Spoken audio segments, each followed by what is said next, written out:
Chairman Tehreek Insaf की अहाता अदालत से गिरफ्तारी गैर आइनी गैर कानूनी करार। सुप्रीम कोर्ट ने 21 सफ़ात पर मुश्तमिल फैसले में लिखा, अदालती अहाते से गिरफ्तारी अदालतों के तक़द्दुस और वक़ार पर समझौता नहीं किया जा सकता।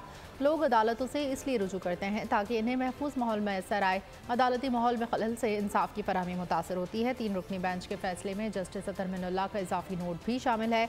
एडिशनल नोट में कहा गया कि मेरा पैराग्राफ नंबर 11 से 24 तक फैसले से मुतफिक हूँ। मैं अलग से तफसीली वजूहात पर मुश्तमिल अलग नोट तहरीर करूँगा। वाज़ेह रहे कि चीफ जस्टिस उमर बंदियाल की सरबराही में 3 रुकनी बेंच ने केस सुना था। जस्टिस मोहम्मद अली मजहर और जस्टिस अतर मिनुल्लाह भी 3 रुकनी बेंच का हिस्सा थे। अवाम के लिए एक और मुश्किल, आटे की अदम दस्तियाबी पर अवाम परेशान। आटे की फराहमी खासी मुश्किल का शिकार है और अवाम को मुश्किलात का सामना है।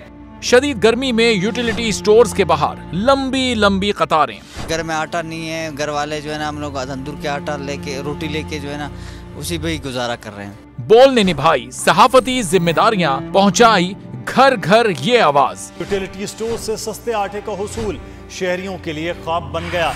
बोल न्यूज हकायक सामने ले आया है। आओ मिलकर आवाज उठाएं, पाकिस्तान को बदलें बोल के साथ। बोल बना अवाम की आवाज। अवामी शिकायत पर बोल ने किया मुताल्लिका इदारों से मुतालबा। सुबह 6 बजे से आकर ये लोग आटे का इंतजार करते हैं। 7 बजे आई हूँ और नहीं मिल रहा है आटा, पैसे नहीं होते थे उधारे लेकर आती हूँ। वो कहते हैं जी 7 खजूर लाजमी लें। हमारे पास आटे के पैसे नहीं होते तो खजूर कहाँ से लें?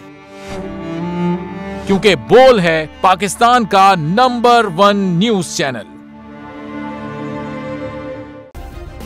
सब्सक्राइब करें और बेल दबाएं ताकि कोई खबर रह न जाए।